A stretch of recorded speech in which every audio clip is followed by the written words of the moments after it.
Hi everyone, it's Shane from Hanlon's for another Maintenance Monday. Today we're going to talk about self-propelled auger movers. This also applies to all of the conveyors and all of the U-Trough machines. We'll get phone calls quite often that there's something wrong with the hydraulic mover on one of those listed machines, and usually what it is there's a valve here. On the newer ones, there's actually a decal up on top that shows faster and slower.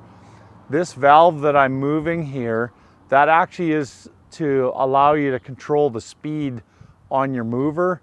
So to be able to slow it down so that it doesn't go as fast when you're holding your joystick all the way forward.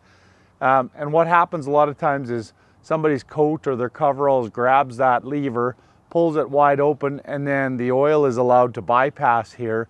And what happens is it doesn't drive the mover. So if you run into that condition, to save yourself that embarrassing phone call, just go have a peek at that lever. It's probably wide open and that's what's causing your issue. Hopefully that helps you out. Thanks for watching.